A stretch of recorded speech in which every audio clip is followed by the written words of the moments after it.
अब हम अगले प्रश्न तक बढ़ेंगे। ये शायद हमारे आज के परिचर्चा का आखिरी प्रश्न होगा, तो मैं अनुरोध करूंगा अंकुर जी से। अंकुर जी, आप कृपया अपना प्रश्न माननीय सांसद जी से पूछें। जी। माननीय सांसद जी, आपने अपने बारे में और कार्यों के बारे में बहुत कुछ बताया है और बहुत विस्तार से बताया है। अक्टूबर 2017 में ताशकंद में आपने एक डेलीगेशन को लीड किया था, एससीओ जस्टिस मिनिस्टर्स की मीटिंग जो थी। और अप्रैल 2018 में आपकी जो मिनिस्ट्री थी एक्सटर्नल अफेयर्स की, उसने एक आउटरीच इनिशिएटिव लॉन्च किया था, बृहत संपर्क योजना। तो ऐसी कई सारी चीजें हैं, क्योंकि आप तीन सबसे महत्वपूर्ण मंत्रालयों के मिनिस्टर ऑफ स्टेट रहे थे सर, लॉ एंड जस्टिस के, इलेक्ट्रॉनिक्स एंड आईटी के और कॉर्पोरेट अफेयर्स के। तो आपके इन अनुभवों के बारे में जानना चाहेंगे। आप जैसे आपने बताया कि जो ताशकंद में जो हुआ था समझौता, वो जस्टिस मिनिस्टर्स की कॉन्फ्रेंस थी, और इसी तरह मोरक्को में भी हुई, वो भी जस्टिस मिनिस्टर की। और वृद्ध जो योजना थी, संपर्क योजना, उसमें बारबाडोस और सेंट विंसेंट, तो प्रधानमंत्री मोदी जी की ये सोच है कि विश्व में ऐसा कोई देश नहीं रहे जहां पर हमारे राष्ट्रपति हो, उपराष्ट्रपति हो, प्रधानमंत्री हो और मंत्री हो जो नहीं गया हो। ये इतना बड़ा प्रधानमंत्री जी की दूरदृष्टि और सोच आज पूरा विश्व जो है भारत को जानता है, और उसका कारण ये है प्रधानमंत्री मोदी।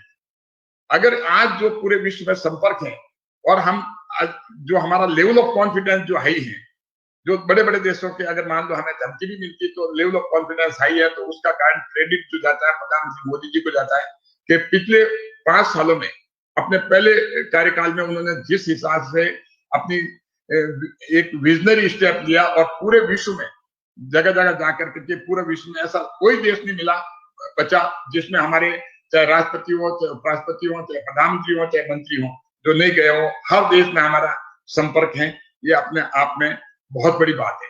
और दूसरी बात मैं बताना चाहूंगा आपको, जैसे कि एज ए यूनियन मिनिस्टर मेरा एक्सपीरियंस की बात में, तो मैं कॉर्पोरेट अफेयर्स की बात बताता हूँ। तो पहली बार देश आजाद होने के बाद में ऐसा हुआ कि पहले कंपनियां रजिस्टर्ड होती थी, बड़ी मतलब सेल कंपनीज, जो कि उसमें फर्जीवाड़ा होता था। तो प्रधानमंत्री मोदी जी के नेतृत्व में जब मैं कॉर्पोरेट अफेयर्स एमओस था, तो हमारे स्वर्गीय जेटली जी के नेतृत्व में, दोनों प्रधानमंत्री और जेटली जी के नेतृत्व में करीब करीब करीब मतलब 3.5 लाख कंपनी, अब तो 4 लाख होगी, तो 3.5 लाख, 3,50,000 कंपनी जो है उनको स्ट्रक अप किया, जो कि यूजलेस थी, बोगस थी, सेल कंपनी थी, और जो कि नॉन कंप्लायंट कंपनी थी। तो एक बहुत बड़ा एक कीर्तिमान स्थापित हुआ। उसके बाद में insolvent bankruptcy code, companies law में अमेंडमेंट वगैरह। तो इससे देश की जो है वो साख पड़ी है विदेशों में, पूरे में कि बिजनेस इंडिया में किया जा सकता है। तो एक वातावरण जो है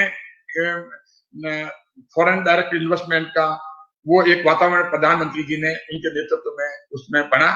और जहां तक लॉ मिनिस्ट्री की बात है, करीब 1500 कानून ऐसे थे, इवन अंग्रेजों के टाइम के ऐसे कानून जो कि यूजलेस थे, उससे कंफ्यूज होते थे, और ऐसे कानून जो कि मतलब खत्म हो जाना चाहिए, रिपील हो जाने चाहिए। तो सारे कानून को उनको छांटा गया, उनको देखा गया कौन से कानून जो है वो रिपील होने लायक है, उनको रिपील किया गया। और कोर्ट का इंफ्रास्ट्रक्चर हम देखते थे कि आप जाते थे तो कोर्ट का इंफ्रास्ट्रक्चर बहुत पुअर था जगह जगह। तो कोर्ट का इंफ्रास्ट्रक्चर जो है उसके लिए 3,000 करोड़ से भी ज्यादा जो है कोर्ट रूम के हॉल के लिए डिजिटाइजेशन करने के लिए, और करीब 8 करोड़ से भी ज्यादा जो है केसेस नेशनल पोर्टल पे रखने के लिए। तो ये काम जो है उनकी जो कोर्ट में, जो आज हम देखते हैं कि आज वीसी के माध्यम से कोरोना के वक्त आप देखिए, अगर ये मोदी जी का विजन नहीं होता तो आज सुप्रीम कोर्ट, हाई कोर्ट और दूसरे कोर्ट जो है वो अगर एक्यूज भी हैं तो जेल में बैठा, जो वीसी के माध्यम से जो है। तो ये सारा का सारा क्रेडिट प्रधानमंत्री मोदी जी को जाता है कि आप विजन देखिए। कोई सोच सकता था कोरोना अगर इस तरह की महामारी आएगी और हमारे कोर्ट जो है वो वीसी के माध्यम से फंक्शन कर पाएंगे, और पूरा देश ही आप देखेंगे कि 2,60,000 ग्राम पंचायत है, और प्रधानमंत्री मोदी जी की सोच जो आप देखें कि हर ग्राम पंचायत में ऑप्टिकल फाइबर पहुंचे और वहां हाई स्पीड का इंटरनेट जाए। तो जब मैं इलेक्ट्रॉनिक्स एंड आईटी का मिनिस्टर था, तो उसमें प्रधानमंत्री जी के एक टारगेट था कि इमीडिएटली हमें ये पूरा करना है, और वाईफाई हॉटस्पॉट जो है हर गांव में हो, जिससे कि हाई स्पीड इंटरनेट मिले। और सरकारी योजनाएं जो हैं, जो इंटरनेट के माध्यम से हम चलाते हैं, जो आईटी के माध्यम से चलाते हैं, तो वो योजना जो है उसकी क्रियान्विति है वो सही रूप में हो। ये विजन और ये सोच होना, क्योंकि प्रधानमंत्री मोदी जी को ये महसूस हुआ कि जब तक हम गाँव में अगर डिजिटाइजेशन नहीं करेंगे तब तक भारत सरकार की कई योजनाएं हैं वो गरीबों तक नहीं पहुंच पाएगी। तो उस समय उनका ये भी टारगेट था कि इसको हमें स्पीड अप करना, क्योंकि एक टाइम था जब 2011 में ये योजना शुरू हुई और 2014 तक सिर्फ 58 ग्राम पंचायत हुई, लेकिन मोदी जी के टाइम में 2014 से लगा करके आज तक लगभग 2 लाख ग्राम पंचायतें जुड़ चुकी है। ये अपने आप में बहुत बड़ी बात है, क्योंकि उनका ये सोचना कि इसके बिना मैं देश में गरीबों के समाज के अंतिम छोर पे जो व्यक्ति बैठा है उसको मैं मदद नहीं कर सकता। तो ये चाहे लॉ मिनिस्ट्री का हो, चाहे इलेक्ट्रॉनिक्स एंड आईटी का हो, चाहे कॉर्पोरेट अफेयर्स का हो, लेकिन इलेक्ट्रॉनिक्स आईटी में पहले हमारे पास में 2 मोबाइल मैन्युफैक्चरिंग कंपनी थी, अब 100 से ज्यादा हो गई इंडिया में। ये मोदी जी के नेतृत्व में हुआ। और उसके अलावा आप देखिए कि पहले जो है मोबाइल होल्डर्स जो थे कितने थे, अब देश में जो है 135 करोड़ से। आधार जो थे वो बहुत, इसमें भी बढ़ोतरी हुई।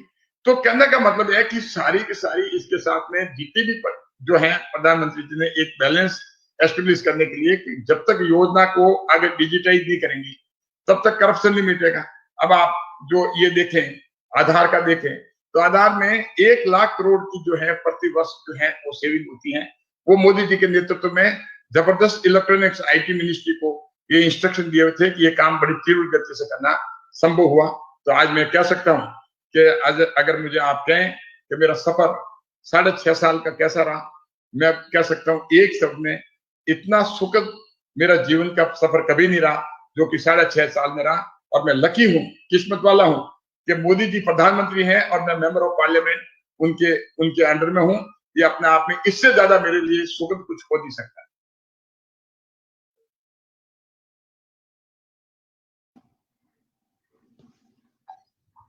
धन्यवाद सर। और हम भी अपनी पूरी टीम की तरफ से कहना चाहेंगे कि हमारे लिए भी ये काफी सुखद, काफी प्रेरणादायक ये एपिसोड रहेगा नमो ऐप वर्चुअल मीट का। पाली जैसे विशाल लोकसभा क्षेत्र के बारे में आपने विस्तार से बातें की। प्रधानमंत्री श्री नरेंद्र मोदी जी के साथ जो आपके निजी संस्मरण थे आपने उन्हें साझा किया। मंत्री के तौर पे जो आपके अनुभव रहे हैं, साथ ही साथ अभी आप चेयरपर्सन है एक्सटर्नल अफेयर्स कमेटी के, उसके बारे में आपने काफी सारी महत्वपूर्ण बातें बताई। तो इन सभी चीजों के लिए सर हम आपका बहुत बहुत धन्यवाद करते हैं और आज की इस वर्चुअल मीट में आने के लिए सर बहुत बहुत धन्यवाद आपका। नमस्कार सर।